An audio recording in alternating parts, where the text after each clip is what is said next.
চট্টগ্রামের হৃদয়ে সবুজে মোড়ানো এক ইতিহাসের নাম সিআরবি। শুধু একটি প্রশাসনিক ভবন নয়, এটি যেন শতবর্ষী নীরব সাক্ষী। রেলওয়ের উত্থান, পতন, আন্দোলন আর ঐতিহ্যের বহু গল্প। 1899 সালে ব্রিটিশ শাসনামলে প্রতিষ্ঠিত এই এলাকা ছিল আসাম বেঙ্গল রেলওয়ের সদর দফতর। বাণিজ্যিক সুবিধা আর ভৌগোলিক গুরুত্বের কারণে চট্টগ্রামকেই বেছে নেওয়া হয়েছিল এই কেন্দ্র হিসেবে।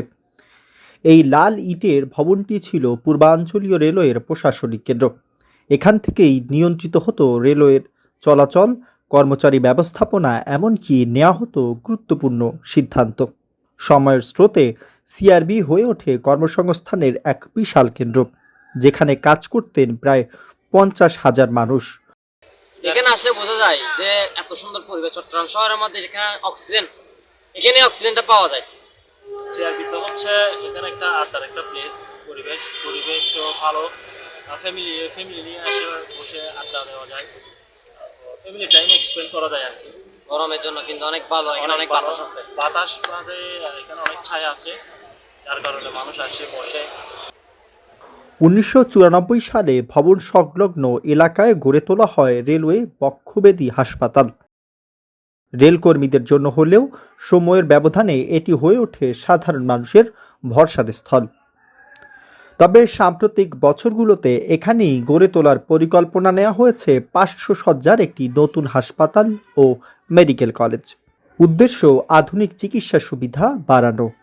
কিন্তু প্রশ্ন উঠেছে, এই উন্নয়নের মূল্য কি প্রাকৃতিক ও ঐতিহাসিক ঐতিহ্যকে ধ্বংস করে দেবে? বিপরীতে স্থানীয় বাসিন্দা, পরিবেশবিদ ও সাংস্কৃতিক কর্মীরা বলছেন, সিআরবি চট্টগ্রামের ফুসফুস। এখানে বিভিন্ন ধরনের লোক আসে বিভিন্ন জায়গা থেকে।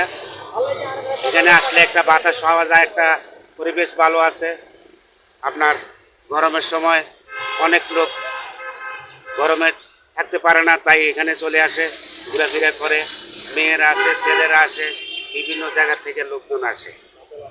এখানে চটপটি বিভিন্ন ধরনের ঝালমুড়ি টালমুড়ি এগুলা বিক্রি হয়, অনেক লোকজনই আসে।